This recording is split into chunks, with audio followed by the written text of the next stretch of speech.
கொய்யா நடவு பண்ணக்கூடிய விவசாயிகளே, இதை நல்லா பார்த்து கவனிங்க.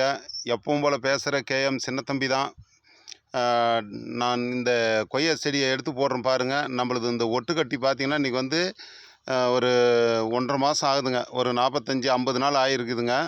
இன்னும் வந்து ஒரு 50 நாள் போகணும். 50 நாள் போனால் தான் இது வந்து நான் கட்டிங் கொடுப்பேன். கட்டிங் கொடுத்து அப்புறம் தான் சேலுக்கு அனுப்புவேன். இந்த கொய்யா செடியினுடைய நேமை உங்களுக்கு சொல்கிறேங்க. பாருங்கள், இலையெல்லாம் சூப்பராக எவ்வளோ ஒரு அழகாக இருக்குதுன்னு பாருங்கள். நோய் நொடி இல்லாமல் நல்லா வளர்த்து வச்சுருக்கிறேன். இதுக்கு நேம் வந்து பார்த்திங்கன்னா லலித்துன்னு சொல்லுவோம்.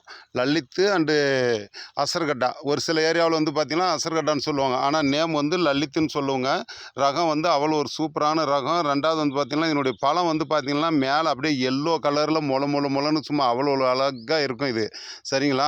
பார்த்திங்கன்னா அப்போ அவ்வளோ ஒரு அருமையாக இருக்கும். அந்த மேலே வந்து கலரு எலும்பிச்சை பழம் பழத்தால் எப்படி இருக்குதோ கலரு, அது போல் கொய்யாப்பழம் மேலே இது வந்து மஞ்சள் கலரில் வருங்க. எல்லோ கலர் தான், அதான் திருப்பி சொல்கிறேன். அப்புறம் பார்த்திங்கன்னா இந்த பழம் வந்து உள்ளார பார்த்திங்கன்னா ரோஜா, நாட்டு ரோஜா இருக்குது இல்லைங்களா, அது போல் டார்க்கு, நல்லா டார்க்காக இருக்கும் ரோஜா கலரில். கொய்யா நடவு பண்ணக்கூடிய அனைத்து விவசாயிகளுமே இது நான் ஒட்டு கட்டி கொடுக்குறேங்க. பாருங்கள், நல்லா இதை கவனிங்க. கொய்யா செடி வந்து ஒட்டு கட்டி கொடுக்குறேன். எல்லா மாதிரி இது வந்து குளோனிங் கிடையாதுங்க. ரெண்டாவது வளைச்சி பதியம் போடுறதெல்லாம் கிடையாதுங்க. வளைச்சி பதியம் போடுறதெல்லாம் பார்த்திங்கன்னா அவ்வளோ ஒன்றும் வீரியமாக வர்றதில்ல. இதில் வந்து அடியில் தெரியுது பாருங்கள், இது வந்து கொய்யா கொட்டை நாற்று. இந்த விரல் வச்சு காட்டுறேன் பாருங்கள். இது வந்து கொய்யா பழத்தை உள்ள கொட்டையை எடுத்து நாற்று, இது வந்து விதை போட்டு முளைக்க வச்சு இந்த தாய் செடியில் பாருங்கள் ஒட்டு கட்டி இருக்கிறேன். பாருங்கள், இது நல்லா தெரியும். பாருங்கள், இதை வளைச்சி பாருங்கள், இதனுடைய இதுலேருந்து கிளை போகுது பாருங்கள், அப்படியே அழகா. இதுதான் தாய் செடி, இது வந்து நாற்று. இதை எடுத்து சேர்த்து ரெண்டும் ஒன்றா இணைச்சி ஒட்டு கட்டிடுவோம். ஒட்டு கட்டி 125 நாள் இருக்கணுங்க. 125 நாள் இருந்தால் தான் அப்புறம்தான் வந்து நமக்கு வந்து நல்லா வந்து ஒட்டு ஜாயிண்ட் ஆகிருக்கும்.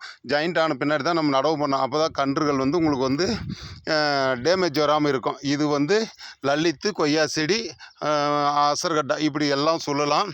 நல்லா கவனிச்சுக்கோங்க. இது வந்து கொய்யா செடி வேணுங்கிறவங்க ஆர்டர் பண்ணலாம். கிட்டத்தட்ட வந்து பார்த்திங்கன்னா ஒரு 15,000 செடி ஒட்டு கட்டி வச்சுருக்கிறேன்.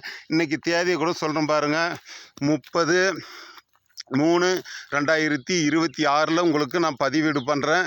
இது கேட்டது உடனே வேணுன்றவங்க உடனே வந்து பார்த்திங்கன்னா ஆர்டர் பண்ணுங்கள். மேலே ஒரு காய் கூட இருக்குது பாருங்கள், எடுத்து காட்டுறேன். இந்த பாருங்கள் காய், சரிங்களா?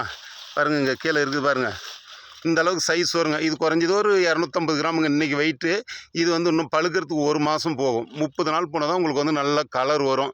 இப்போ வந்து கிரீன் கலரில் தான் இருக்குது பாருங்கள். அடி செடியிலேருந்து காட்டுறேன் பாருங்கள், அப்படியே அழகாக பாருங்கள். அதனுடைய காய் அப்படி செடியிலே பாருங்கள், காயோடு காட்டுறேன். செடியும் பாருங்கள் ஒட்டு கட்டி இருக்கிறது. இது போல் நல்ல ஒரு தரமான செடிகளை உங்களுக்கு எல்லாருக்கும் சப்ளை பண்ணுறேன். செடி வேணுங்கிறவங்க ஆர்டர் பண்ணுங்கள். உடனே சப்ளை பண்ண நான் வந்து உங்களுக்கு செடி கொடுக்க முடியும்.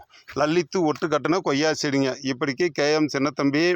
இத்துடன் முடிக்கிறேன். வணக்கம். செடி வேணுன்றவங்க ஆர்டர் பண்ணலாம்.